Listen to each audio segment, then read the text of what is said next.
Blake, the 2015 two-year-old Ready2Run Sale. Will we see you there on Sunday, December 6th? Yeah, definitely, Greg. I've had a lot of interest from clients already that are quite keen to get here and find a nice young horse. Tell us about the concept. Is it something that you like, seeing these two-year-olds go around, bowl around in over 800 metres, gives you some idea of what sort of pace they are? Yeah, definitely. A lot of the hard work's done, Greg, at this stage of their career, and really suits a lot of people. They like stepping into horses that are nearly ready to race. And I think something we've seen, especially with this sale over the last few years, the stock's becoming a better bred. We're seeing a lot of the big name stallions now represented at Ready2Run Sale. Yeah, absolutely, Greg. And also they're better prepared now, and all the two-year-olds here last year really looked well, and they've gone on and done a good job.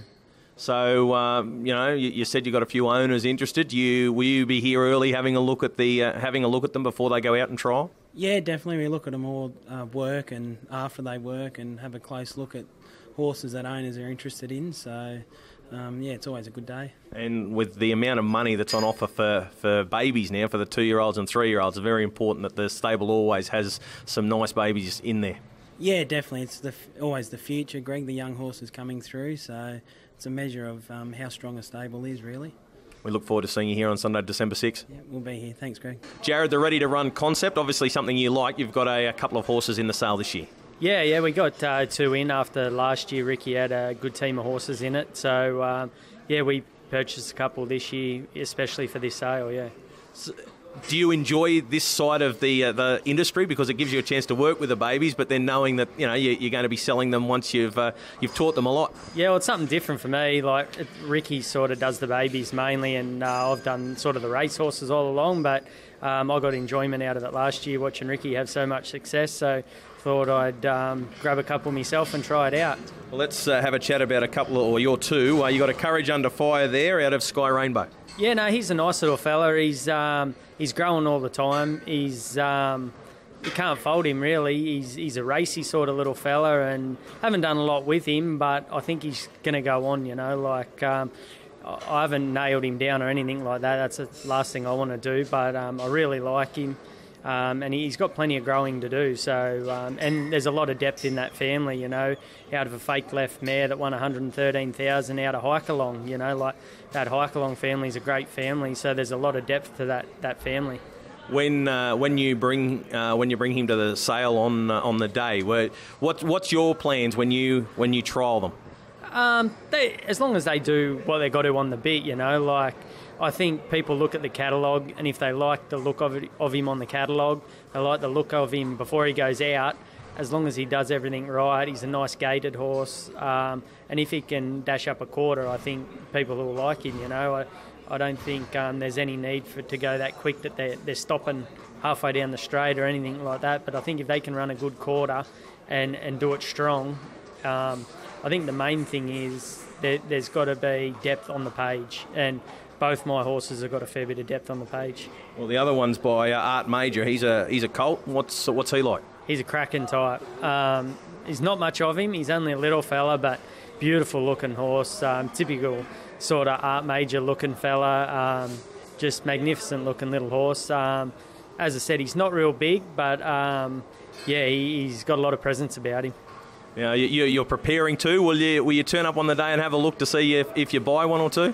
Definitely we'll be looking. I've got a couple of clients that have expressed interest. So, I'm pretty lucky where I can get a good look at Ricky's, and I know he's got a couple of really nice ones there that I'll definitely be trying to buy. But, I think between me and Ricky, there's a lot of depth on the page in our yearlings, so I think they should sell very well. All the best of luck on Sunday, December 6th. No worries, thank you. Ricky, the Ready2Run sale's become a very important part of your business now. 12 horses this year. Yeah, it has, Greg. I was very happy to see it come back after whoever was involved in it last year decided not to go ahead with it, and the harness racing breeders and owners and Harness Racing New South Wales are picking it up. And, we've got a quality book here, and, it should be a good sale. Look, the one, there's a couple, obviously there is 12 you've got going through, just a couple that a lot of people have been talking about. Firstly, the Lot 32, the filly by Courage Under Fire out of Kasiba. There's been a fair bit of talk about her.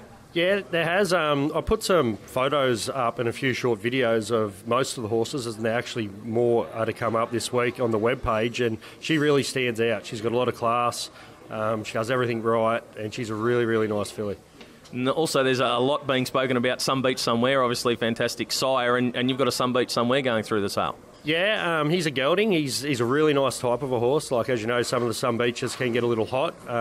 Early on, I thought he may have, and now he's developed into a really, really nice horse. Clean, gated, and he's a perfect horse for this sort of sale. Tell us a little bit about when you're sitting down to work out what horses you're going to put through the sale. Is it a tough decision, or do you pick out horses and say, yep, he or her will be the right sort of horse for a ready-to-run sale? Yeah, it's just sort of a lot of people, especially Ben Studd, Craig Judd down in Melbourne. Like, he sells a lot through the yearling sales, and he had a bunch of them that sort of weren't quite ready to go to the yearling sales. So he thought they might have suited this particular sale because they are well bred. So he sent up a few, and I've had other clients that their horses haven't quite made the yearling sales, and they've been broken in and been getting ready for this sale. It's just another outlet for an owner and a buyer to purchase a horse that's ready to go. So this year I just took them all on board. Every horse that got offered to me, and the ones that weren't ready, we haven't worried about it. And even out of that 12, there's a couple there that, you know, they mightn't win races early in the season, but they'll develop into really nice horses. There's not one horse in there that's hopeless. They're potential buyers, they should have a look at your webpage if there's one in the catalogue that they're interested in, because you do put some videos and some photos up. Yeah, that's right. By the end of next week, every lot will have photos and a video, just a short video, probably 200 metres. You can see on the video, you know, if they wear boots. Most of them don't. You know, their hobble length, how well they pace, and you know sort of what you're coming to look at before you get here, which I feel is a really good sale point. And what about you? Will you be having a look at some of the other lots on the day as maybe a cheap buy there somewhere? Oh, definitely not. Like, I enjoy doing the babies, but I love having a few racehorses around me. So if there's something there that catches my eye, I'll definitely purchase something. Mate, we wish you all the best of luck with the Ready to Run sale coming up. No worries, thanks, Greg. And you know, the more people we get here to purchase horses, the better the sale will be for years to come. So let's hope so. Amanda Zidana was the star purchase out of last year's Ready to Run sales. It's a concept that's growing, but obviously Zidana makes it a pretty special concept for you guys. Yeah, we were lucky enough to get him, and he's done a great job for us. Explain how you and Nathan picked him out last year at the sales. Oh, it is a bit of a funny story, but Nathan originally crossed him out because he didn't know Tintin in America, and then he come and asked me for some white out because he watched him go and said he loved him, and I didn't see him go, and then the boys got together, Mouse and Nathan and Bidden, and they just didn't stop. So you took him home. Did he show ability as soon as you got him home? We took him home and gave him a rest, and then brought him back up, but he was still a colt then, and he was doing a lot of things wrong. He could do it, but he wanted to do all the wrong things, so we gelded him, and then that's why he sort of raced at the end of the season, as soon as we gelded him, it just sort of fixed him, yeah. And he won the sales race here at Menangle and banked some money for the connections, and then of course went around in some bigger races, including the Breeders' Crown Series. So it's a way that, you know, owners can turn up, buy a 2-year-old that they know has got some ability and can have some fun straight away. Yeah, with him he had to wait till the end of the season and still picked up a lot of money. So yeah, it is a good way. What's the latest with him? Where's he at in his preparation? He's been in work for about a month. He's just had one or two hobble up, I think. So yeah, he's still a fair way away. Well, Zidana was the big story out of last year's sale. Hopefully there's another Zidana this year. Thanks for joining us this morning. Thank you.